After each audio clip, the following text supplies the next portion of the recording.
I want to go back to your earlier education. You go to Fisk at age 15, which is young. What was that like? You already had this one experience of going away to school at an early age, and now you go away again. And you find yourself in a very different circumstance than was true in Washington.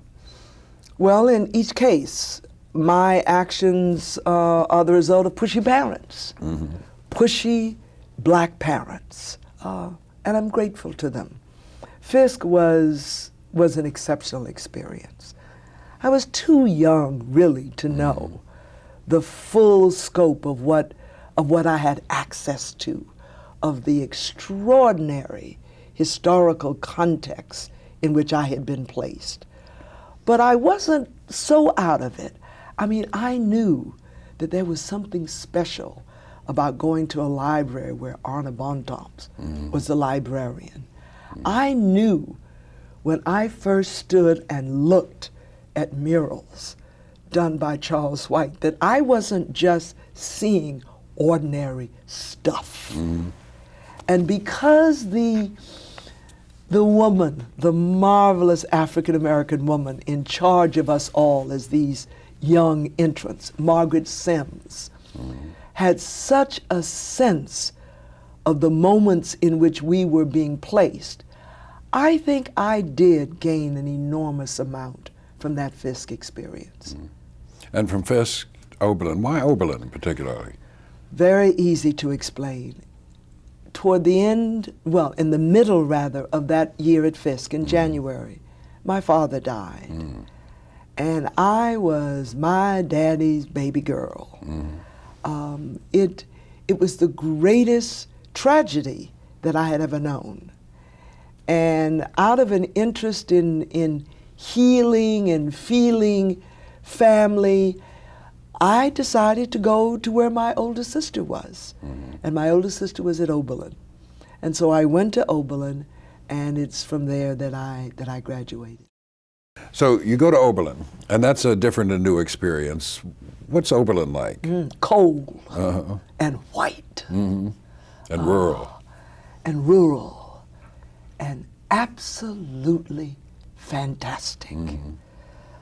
For a youngster, I'm 16, and to be placed in an environment that was so profoundly challenging, that was so diverse in comparison to the way I had grown up.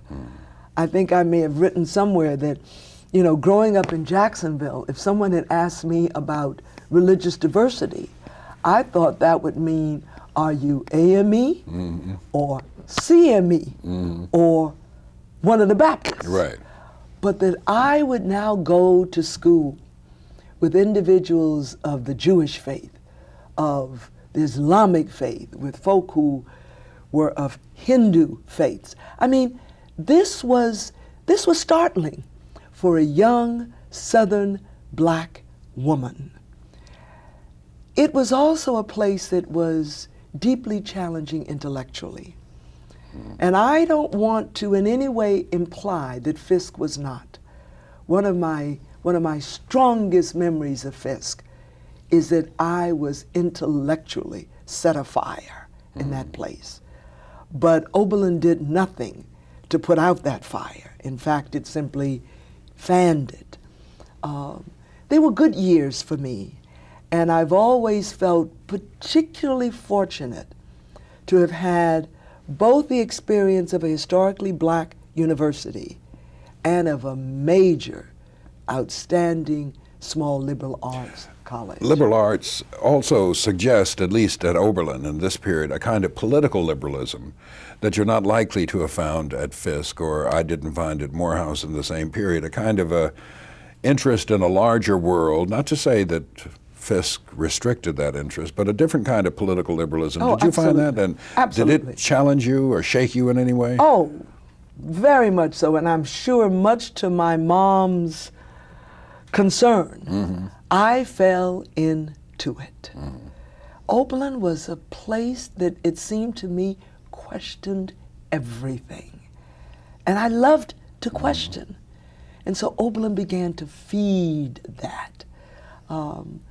there were issues that I hadn't even thought about. Because growing up in the South, during the period in which I grew up, race was so omnipresent that there were times when we really did act as if there were no other issues.